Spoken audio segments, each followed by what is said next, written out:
Well, let's look now at some of the details in Matthew's Gospel and the historical and astronomical information that enables us to be certain as to the date of the birth of Jesus. The first bit of information we have that is very useful is we know that the angel appeared to Joseph when he had taken baby Jesus to Egypt, saying that Herod had died. And we know that date. Herod died in late March of 4 BC. So that's one incident in the gospel narrative where we're able to date it within a few weeks, given our calendar system. Now, when we look at more information in Matthew's gospel, we discover that when Joseph returns to Israel, he hears that the son of Herod, Archelaus, is reigning as king. And Matthew uses the correct Greek verb to describe the reign of a king as opposed to some other kind of an official. And Archelaus, the son of Herod, only was considered a king for a very brief period of time. The will that made him king was contested.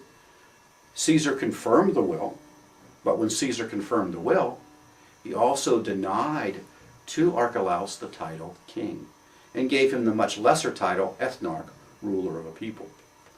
And so only in the little period of time from the death of Herod until Archelaus left Israel and traveled to Rome to contest the will was he considered by the population to be king.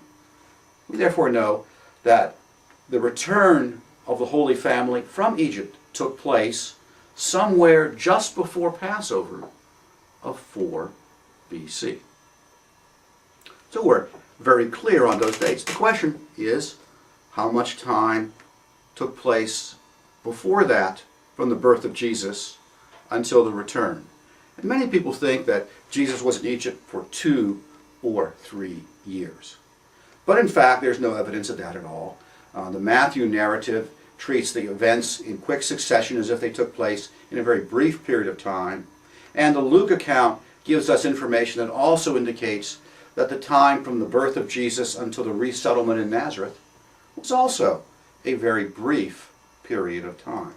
When we couple those indications of the briefness of the events with the information we just mentioned, then we know that Jesus would have been born a few months, 3-4 months or so, before the death of Herod in late March of 4 BC. So Jesus was born most likely in December 5 BC or January, maybe into early February of 4 BC. That's the time frame we have to work with. We can be very confident that that took place. And that's confirmed by a number of other bits of interesting historical and astronomical information. One of those is the star. What about the star? Was there really a star? In fact, we know there was. It wasn't a star in our modern physics sense of the word star, in which we distinguish between stars and other sorts of lights in the heavens. But it was a star to an ancient. About 2.5 years before the death of Herod, there was a conjunction of planets. It occurred 4 times. And this conjunction of planets produced the effect of a new star.